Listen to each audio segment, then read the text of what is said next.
आपकी नामुमकिन दुआ भी अल्लाह की बारगाह में कबूल हो जाती है। यह नाम मुबारक ऐसे हैं जिनको लोग अपने मुश्किल वक्त में इस्तेमाल करते हैं। इनको पढ़ने के लाखों करोड़ों फायदे हैं। बहरहाल आप लोग इनको पढ़ने का तरीका बहुत ध्यान से समझ लीजिए। रात को जब आप लोग सोने के लिए जाएं, यानी कि बिस्तर पर पहुंच जाएं, तो सबसे पहले आप लोग ख्याल ये रखें कि आप पाक साफ और बावजू हालत में बिस्तर पर जाएं।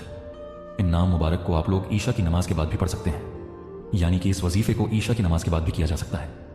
इस वजीफे को करने का वक्त ईशा की नमाज के बाद से शुरू होता है और फजर की अजान तक रहता है। इस बीच में आप लोग जब चाहे तब इस वजीफे को कर सकते हैं। आपको ज्यादा कुछ नहीं करना है।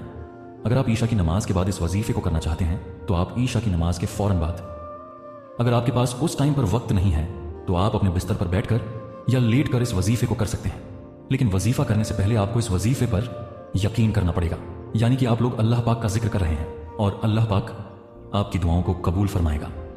ऐसा यकीन अगर आप लोग अपने दिल में रखकर इस वजीफे को कर रहे हैं तो यकीन मानिए इंशाअल्लाह तबारक व ताला आपकी कोई नामुमकिन हाजत हो, कोई परेशानी हो, कोई काम बिगड़ गया हो, कोई मुश्किल आ गई हो, कारोबार से रिलेटेड आपका कोई मसला हो या फिर किसी भी तरीके की आपकी कैसी भी ख्वाहिश हो, मोहब्बत पाना हो, शौहर के दिल में इज्जत पैदा करना हो, बिगड़े कामों को बनाना हो, तो आप लोग रात को इस वजीफे को जरूर करें।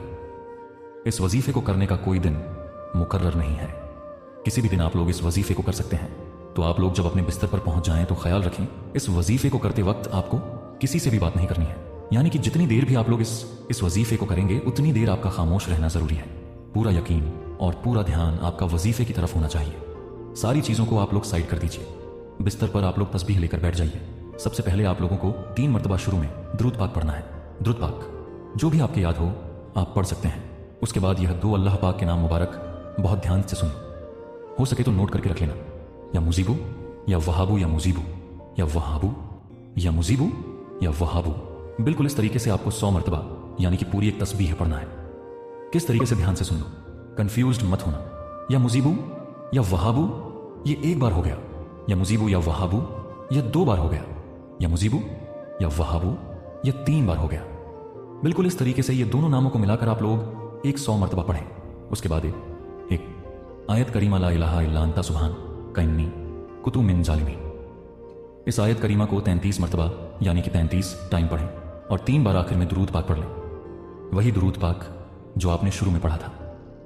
जब आपका इतना वजीफा मुकम्मल हो जाए उसके बाद आप लोग हाथ उठाकर अल्लाह पाक से अपनी नेक और जायज हाजतों के लिए दुआएं मांगे। यहां पर आपको रो रो के गिड़गिड़ा के दुआएं मांगनी है।